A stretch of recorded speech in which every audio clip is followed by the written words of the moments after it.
Now at 10, the Quapaw Nation asks for more families to take care of children in the foster system. Plus, prosecutors announced plans to file charges against a former police chief involved in a raid on a Kansas newspaper. And a Southeast Kansas museum takes part in a program to help preserve local history. The 4 states' most watched news starts now.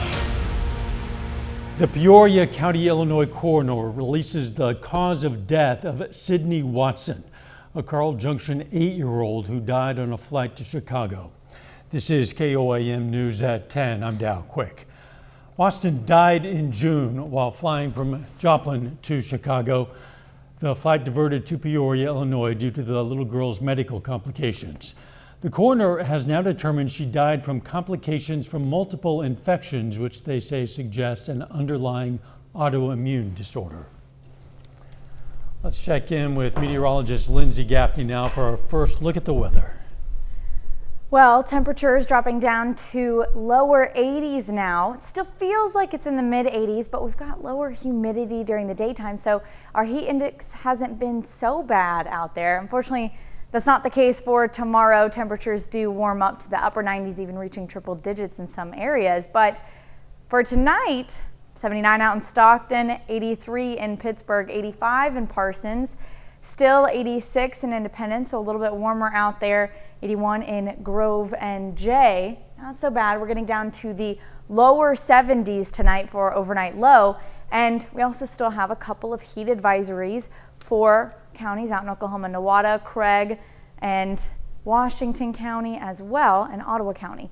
Those continue until about 9 p.m. tomorrow. We may see a couple more pop up due to the heat, but I'll have more details in just a bit. Catch you in a few. Tomorrow is Election Day for Kansas and Missouri.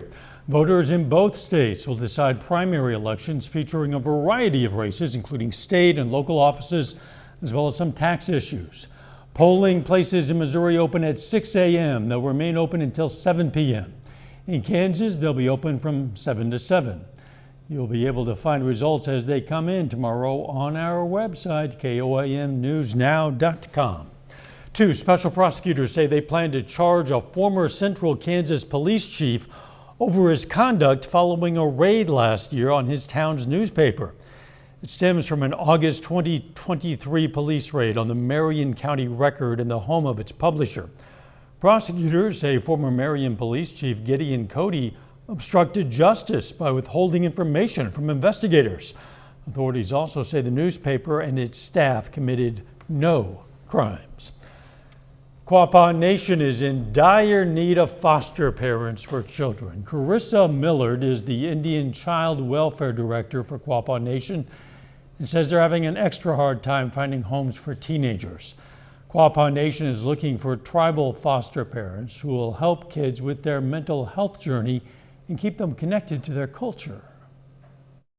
Each case is different, and we want to make sure that just because this one child needs this service doesn't mean that this child doesn't need another service. So really kind of doing a wraparound type creation that helps every child in need of these services. Willard says it's very rewarding for foster parents to see the growth of their foster child. Potential foster parents must be at least 21 and complete a home study before they accept the child into their home. School year is about to begin again, which means school buses will soon become a regular sight in our traffic. Students and parents in Carthage will get a chance to learn about the district's bus routes and procedures tomorrow. The school bus information night will also include a bus tour, a safety lesson on and around the bus, and meetings with the district's transportation team. Staff at the Miners Hall Museum hope with the help of a federal program, they can not only showcase history, but they can help preserve it. The museum was recently accepted into the Collection Assessment for Preservation Program, also known as CAPS. The program helps different sites learn what steps they can do to improve their preservation efforts. Museum is one of just 14 locations receiving data loggers, which will tell them what changes to be made at the site, which ones are necessary. According to museum staff, the acceptance into the program couldn't have come at a better time as they hope to expand the facilities. So Dream Big has always been one of our founding principles, I guess. We always think we have to dream big. And when we saw this grant come up, we thought this would be perfect for us since we are intending to grow soon. The Miners Hall Museum staff say they hope to receive a final report on the results of the program in the beginning of next year. Hey, listen up, Kansans. Now's the time for your voice to be heard in regards to the look of your license plate. Yeah, the Kansas Department of Revenue opened its voting on new personalized license plate designs. There are 5 distinctive design options for Kansans to choose from. Voting is open until Friday at 5 p.m. You can find a link to the poll on our website. You know what that is, KOAMnewsnow.com. Coming up, we're nearing the announcement of Kamala Harris's running mate. We're going to see who the top contenders are. Plus, a federal judge delivers a big blow to Google in an antitrust case. Vice President Kamala Harris's choice for a running mate could come at any time, really. Looks like it's going to be tomorrow, certainly at the latest. The field has been narrowed down with just one day to go before she begins a campaign blitz with her person by her side. Harris's short list, at least earlier, reportedly included Pennsylvania Governor Josh Shapiro, Minnesota Governor Tim Walz, and Arizona Senator Mark Kelly.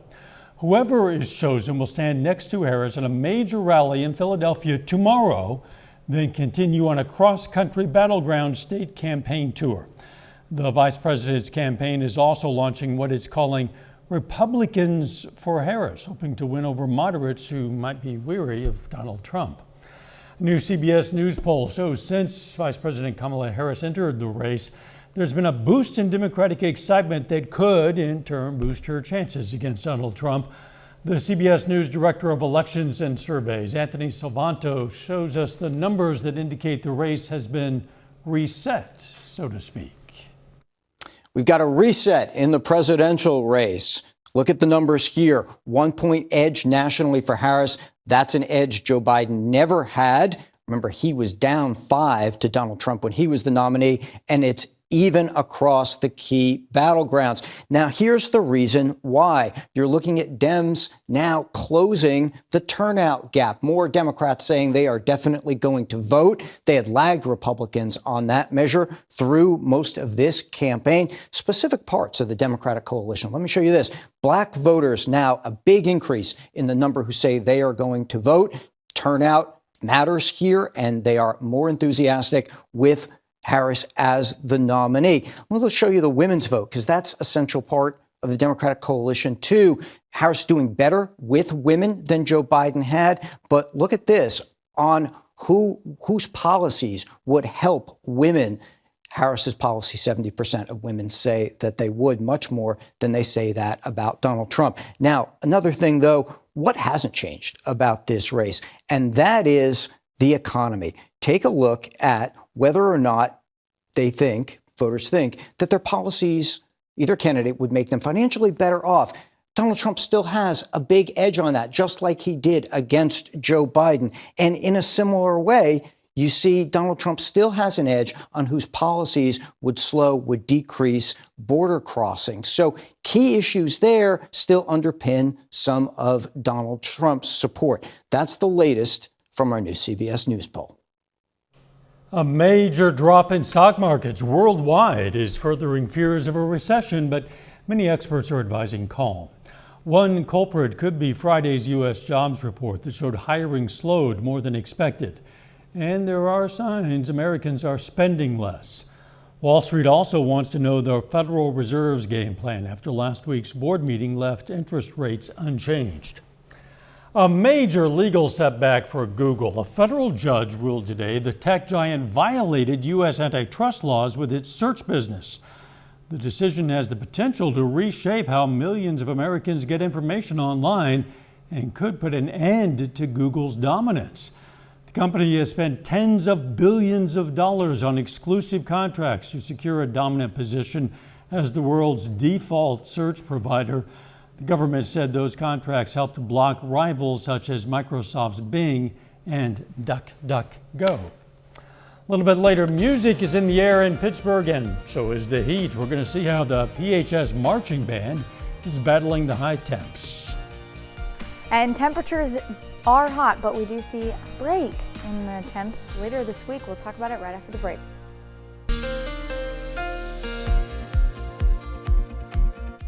Hotter start to the week today and tomorrow, but we do have a frontal boundary moving in. Hopefully going to drop those temperatures, but until then, taking a look outside Indigo Sky Casino and Resort, it's going to be a little warm out there.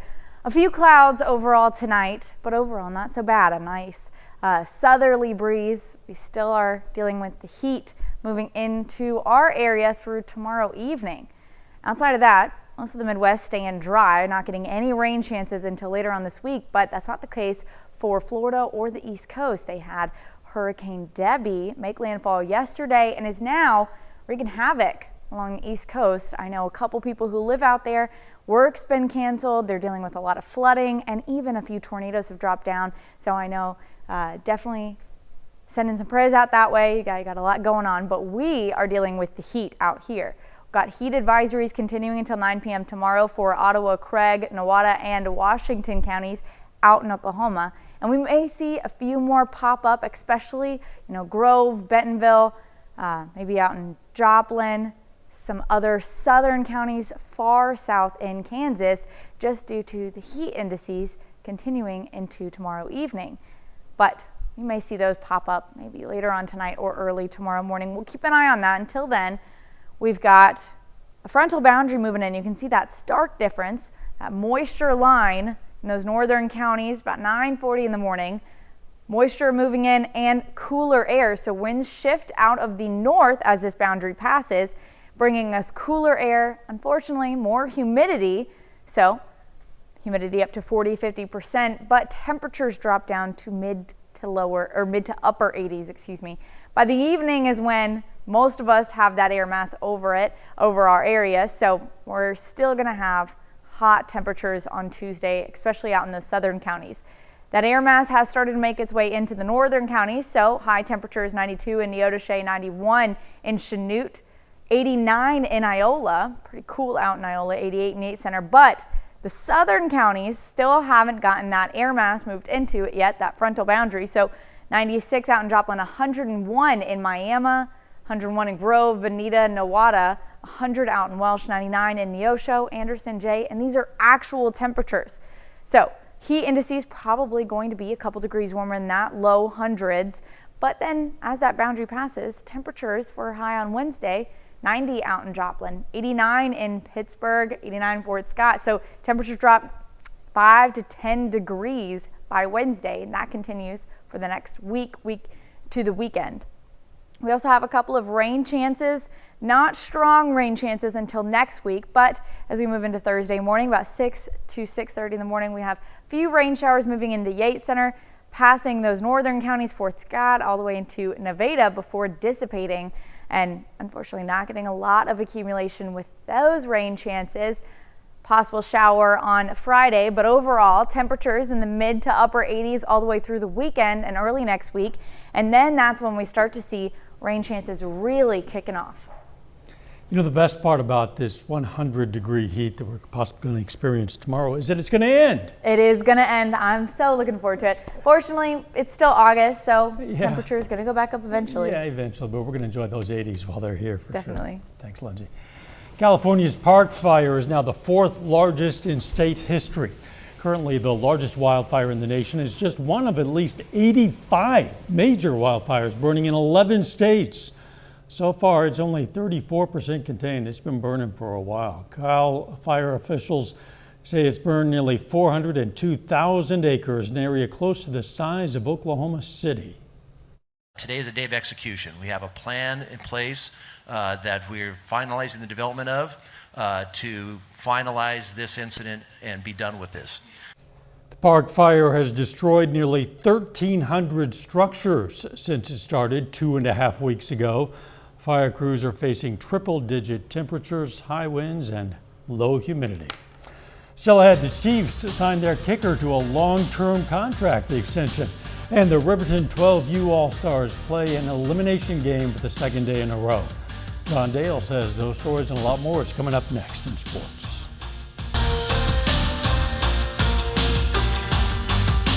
The Riverton 12U All-Stars lost their first game of the Midwest Region Tournament, but stayed alive after beating Nebraska in an elimination game yesterday. And this morning, they're on the brink of elimination again, facing the Minnesota state champs. Riverton All-Stars in an elimination game for the second day in a row, taking on the state champs from St. Louis Park, Minnesota. They fall behind early. This pass ball allows Minnesota to score the first run of the game in the top of the first inning, but Riverton responds. Bottom of the first, Jed Pillar rips a base hit down the line into left. That's 2 unanswered runs for the Kansas State champs to take the lead. Riverton enters the fourth with a 4-2 lead, but the wheels kind of fall off there. This RBI single puts Minnesota in front 6-4. They're not finished yet. Another run scores on another bloop single later in the inning. That makes it 10-4. Minnesota scores 10 runs in the fourth inning alone. Bottom of the frame, this helps the comeback effort. Nolan Rogers blasts a solo home run over the fence in left center, but that big deficit just proves to be a little bit too high of a hill to climb. Riverton, the All-Stars season ends in the Midwest Region Tournament as one of the last 6 teams standing. Final score, 16-6. Now, Riverton is eliminated from that Midwest Regional, but Webb City still remains alive and well. The Missouri State champs are one of 2 teams yet to lose a game. They face South Dakota Wednesday at 11 a.m. That's a contest you can watch on ESPN. Win or lose, Webb City is guaranteed to play at least one more game, either on Thursday or on Friday. Now, college football season less than a month away. We get a step closer to kickoff this morning as the preseason FBS coaches poll gets released. Here's the top half of the preseason, top 25. No surprise to see perennial powerhouses Georgia and Ohio State at 1 and 2. Big expectations this year for Missouri. The Tigers enter the season as the number 11 team in the country after going 11 and 2 in 2023. Here's the second half of the top 25. Oklahoma is ranked 16th to begin the year 3 under Brent Venables, and they're first as a member of the SEC. 3 of the Big 12 teams in our area follow suit. Kansas State right behind OU at 17, then Oklahoma State 18, and Kansas is the number 24 team in the preseason coaches poll. Over to professional football, NFL Network insider Ian Rappaport announces today that Chiefs and place kicker Harrison Butker have agreed to a long-term extension. It's reported to be 4 years and $25.6 million, which has $17 million of it guaranteed. The 29-year-old Butker will now be the highest paid kicker in the league, surpassing Jake Elliott and Justin Tucker's average salaries of $6 million per year. That's it for sports. We're back after this. Pittsburgh High School Marching Band is feeling the music as they kick off band camp.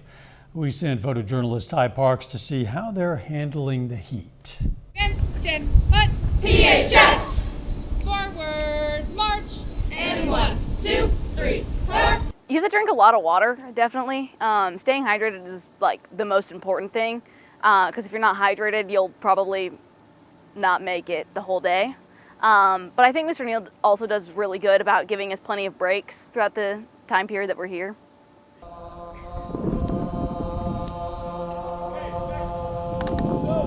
Definitely the people. It's a very diverse community that we have. There's definitely a lot of people that are in sports and all the way to math club. So the range of people that we get here is very different, and everyone's very accepting of that. 1, 2, 3. 5, 6, 7, right now. It's definitely a lot of positive encouragement, and we always try to set off areas just in case if someone's not feeling well. We have a tent for them. They can drink water. I always bring snacks just in case to help any students.